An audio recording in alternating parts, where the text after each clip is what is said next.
Halo, assalamualaikum. Welcome back my YouTube channel Ramlan Family. Nah, kali ini Mama Nei mau membahas tentang anak kejang. Kebetulan ini dialami sama anak Mama Nei yang pertama, yaitu Aal, waktu dia umur 1 tahun. Dia itu lagi ada batuk pilek. Nah, terus karena sudah berapa hari, terus nggak keluar lagi tuh demamnya gitu.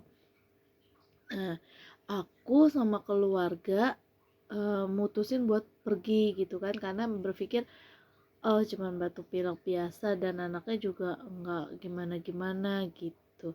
Akhirnya saya sama keluarga pergi nih ke Tangerang.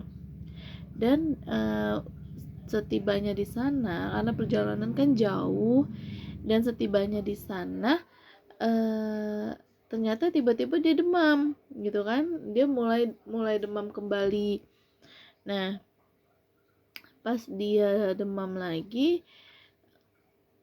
saya pulang nih. Saya mutusin untuk pulang naik mobil kan. Kita sekeluarga naik mobil.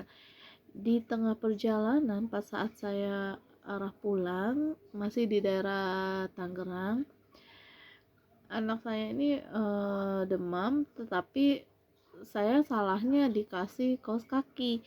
Saya pakein kaos kaki, saya selimutin, itu kondisi di dalam mobil. Nah, saat itu pas saat dia kondisi panas, terus saya susuin nih, karena dia nangis kan, dia haus gitu. Saya susuin.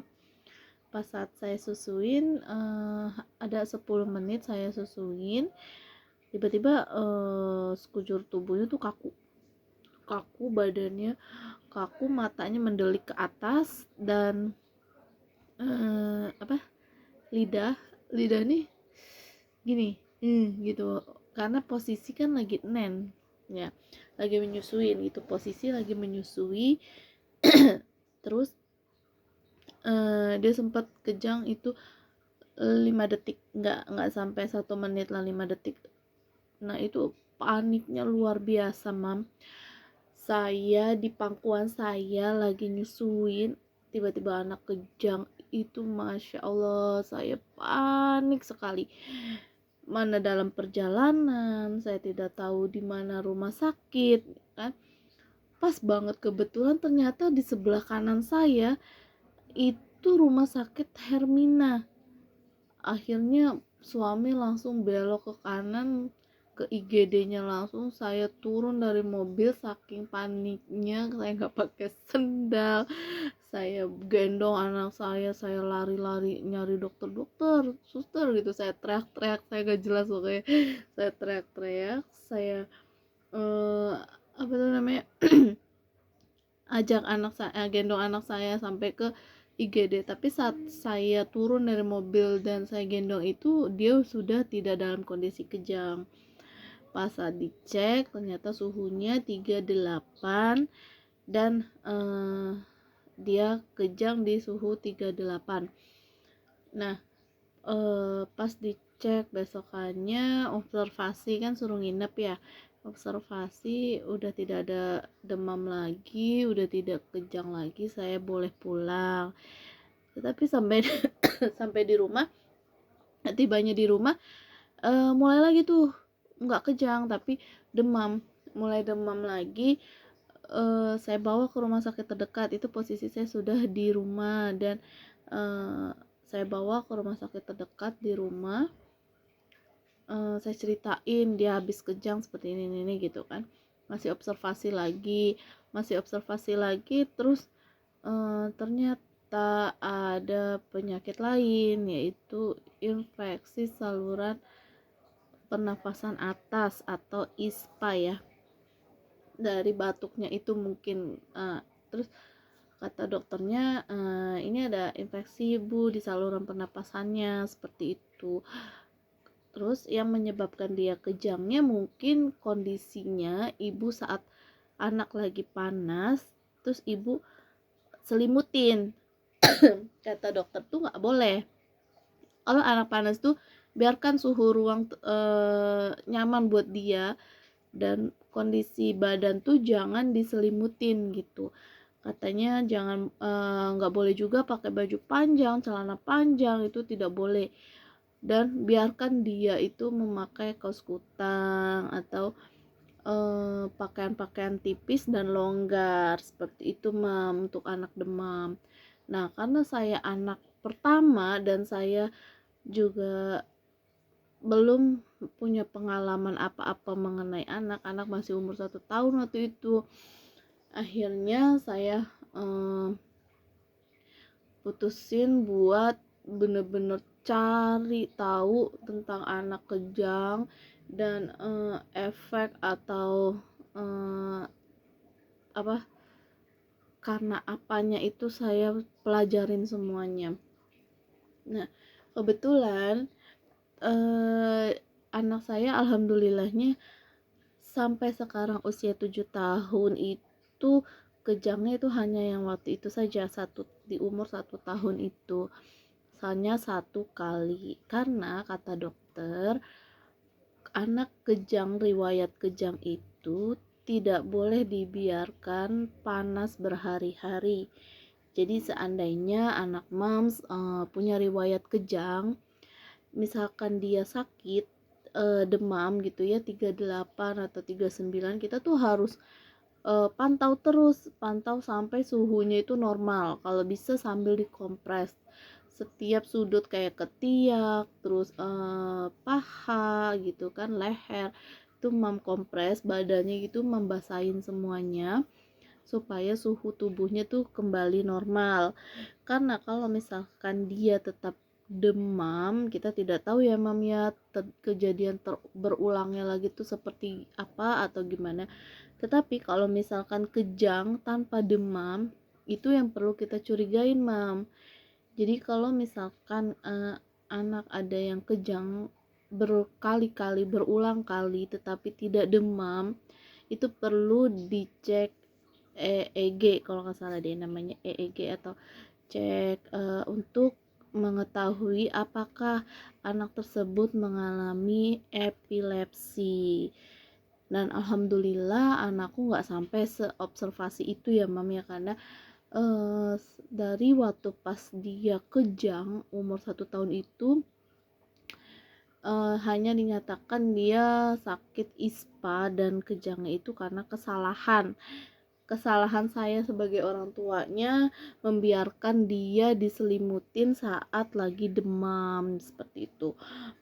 Nah, itu benar-benar penyesalan buat saya karena saya memang kurang tahu, kurang ilmu waktu itu, dan akhirnya saya pelajarin tentang anak kejang, semua yang berhubungan dengan kejang, dan jadinya saya bisa lebih memantau anak saya gitu kan, sampai tahun-tahun berikutnya setiap dia sakit saya nggak pernah telat ngasih dia ke rumah sakit, ngasih dia obat. Saya nggak pernah telat untuk mantau kondisi dia. Kadang kalau misalkan dia lagi demam nih Mam ya, dia gerak sedikit aja saya udah worry banget gitu, udah worry, udah takut gitu kan, udah trauma saya tuh yang bikin saya jadi semakin semakin ini sama anak saya tuh semakin perhatian gitu ya, semakin takut lah, karena saya takut terjadi lagi gitu. Dan saya dikasih tahu sama dokternya dan juga dibekalin obat dari Anus ya, itu namanya apa saya lupa karena udah nggak ada lagi. Saya selalu punya itu, stok itu, tapi itu nggak pernah dipakai Mams, alhamdulillahnya nggak pernah dipakai, karena dokter bilang kalau misalkan nanti anak demam, ibu beli aja paracetamol, Dumin kalau nggak salah namanya Dumin, dia itu dari Anus. kalau misalkan suhunya udah mencapai 39 derajat. Ini untuk perlakuan khusus terhadap anak yang riwayat kejang. Karena kalau misalkan kita gini, setiap 1 hari dia demam, saya selalu bawa dia ke IGD rumah sakit. Saya selalu bilang, ini riwayat kejang, saya nggak mau anak saya terulang kejangnya, aku bilang gitu. Dan oh iya Bu, silakan, dokter sama suster sudah tahu karena ini anak riwayat kejang, jadi harus segera ditindak gitu, apa penyebab demamnya gitu, jangan sampai dia berulang kejangnya gitu. Dan saya juga nggak pernah mau menunda anak-anak yang sakit tuh untuk dibawa ke IGD atau ke rumah sakit atau ke klinik gitu, karena trauma ini bener-bener luar biasa banget Mam. Di pangkuan saya melihat anak saya kejang-kejang, matanya ke atas, bener-bener aduh, sebagai seorang ibu saya nggak tahu saya harus bagaimana ngadepin anak ini gitu kan. Pas saat kejang saya bingung kan gitu, ternyata posisi pada saat kejang, anak kejang, kita harus menidurkan dia di lantai atau beralasan karpet aja gitu, jangan ada bantal atau kasur yang empuk, karena harus di posisi datar, dia miringin ke kiri supaya nanti saat dia kejang terus muntahnya itu keluar gitu Mam, jadi nggak berbalik lagi ke dalam tubuh atau masuk ke hidung atau seperti itulah gitu. Nah, alhamdulillahnya waktu itu anak saya kejang itu cuma 5 detik Mam, 5 detik. Dan itu tuh nggak sampai muntah, nggak sampai gimana-gimana gitu, tapi traumanya saya itu sampai sekarang, sampai ke bawah-bawah ke anak-anak yang ketiga. Sampai ketiga anak saya perhatiin semuanya saat dia sakit.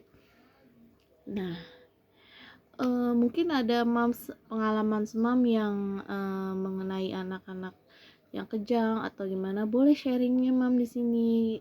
Saya berterima kasih banget udah bisa mau sharing di video saya. Boleh silakan Mam di komentar ya Mam.